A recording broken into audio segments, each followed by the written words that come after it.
তাওবা কি? তাওবা মানে ফিরে আসা আল্লাহর কাছে। ভুল করেছি, অনুতপ্ত হয়ে আল্লাহর কাছে ফিরে আসবো, এটার নাম তাওবা। To return back to your Lord, আল্লাহর কাছে ফিরে আসবেন। এই ফিরে আসাটাকে আল্লাহ খুব পছন্দ করেন। এখানেই শয়তান আর আমাদের মধ্যে পার্থক্য। শয়তান ভুল করে করছি তো করছে, ওইটার মধ্যেই সে অটল অবিচল, ক্ষমা আর চাইনি। কিন্তু আমরা সকালে ভুল করে দুপুরে মাফ চাই, দুপুরে করে রাতে মাফ চাই, আজকে ভুল করে কালকে মাফ চাই। বিষ্ণু বলেন তোমরা সবাই ভুলকারী, কিন্তু ওয়া খায়রুল খাত্তাঈন আত-তাওয়াবুন, এই ভুলকারীদের মধ্যে শ্রেষ্ঠ যে ভুল করেই তওবা করে। আমার প্রিয় ভাইয়েরা, এই তওবার দৃশ্যটা দেখতে আল্লাহ বড্ড পছন্দ করে। বান্দা যখন ভুল বুঝতে পারে, মাথাটা নিচু করে চোখের পানি ছেড়ে বান্দা যখন কাঁদতে শুরু করে, এই দৃশ্যটা দেখলে আল্লাহ সহ্য করতে পারে না। আল্লাহর রহমতের দরিয়ায় জোশ খেলে যায়, বান্দা যা চায় আল্লাহ তাই দিয়ে দেয়। তখন চোখের পানির এত বড় পাওয়ার।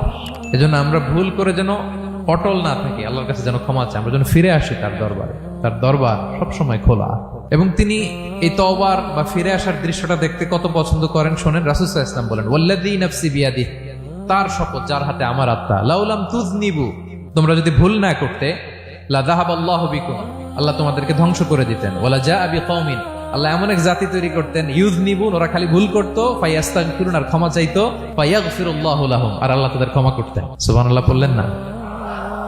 গাফিরিয যামবি ওয়া কাবিলিত তাওব, তিনি পাপ মোচন করার জন্যই তো তিনি আমার রব। তার দয়ার কোনো শেষ নাই, তার মায়ার কোনো শেষ নাই।